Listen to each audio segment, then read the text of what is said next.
لاعب منتخب الكويت الوطني للدراجات الهوائية، مدرس تربية بدنية، بالإضافة إلى أنه هاوي لتربية الطيور الناطقة.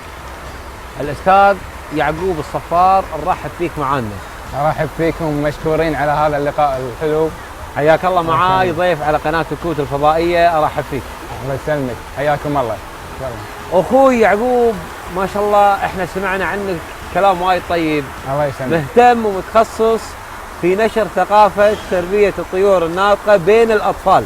نعم. أبيك تكلمني عن هذه التجربة النادرة بالكويت.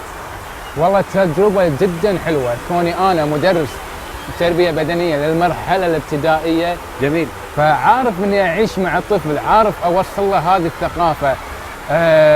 وايد الأطفال عندنا هني بالكويت يخاف من شيء اسمه طير، لأنه مو عايش التجربة اللي محتك معاه. جميل. فأنت كونك مدرب طيور ناطقة وإضافة مدرس المرحلة الابتدائية، توافق على هذه المرحلة وتخليه متكيف ومتأقلم على الطير نفسه. شفناك قبل فترة في أكثر من مكان تنتقل في الكويت، سمعنا أن لك مشاركات عديدة في أكثر نعم. من مكان. نعم. ممكن تكلمنا عن هالمشاركات وأماكنها؟ إيه، أنا والله الحمد لله يعني توفقت مع الأستاذ مندني أبو عبد الله.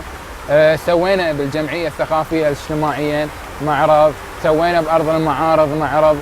شوي شوي شوي شوي الحمد لله قدرت أنا شوية أطور من نفسي. خبرة الأستاذ مندني يعطيني من خبرته، ما شاء الله عليه، هو أكثر مني بهالمجال، فآخذ من خبرته وأطبق، والحمد لله لقيت نفسي متكيفة بهالمجال وايد.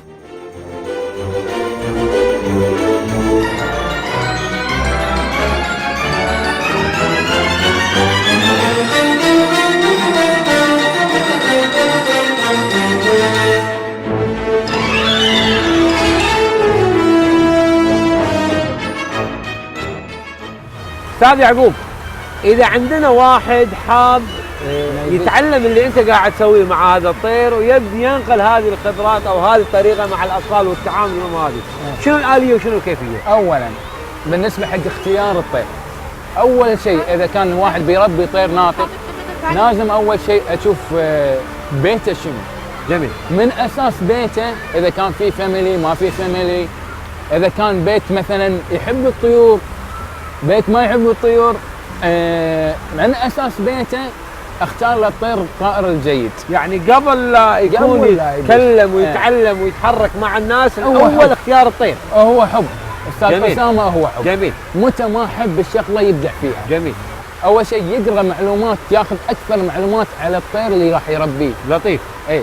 بعدين من أساسه يأسس هذا الطير، يبي كلام تأسيس، يبي تأسيس شو. بعدين شوي شوي شوي شوي يدش معانا ينسجم معانا بالجروبات اللي نسويها برا، يبدأ بعدين يتفاعل مع الأطفال.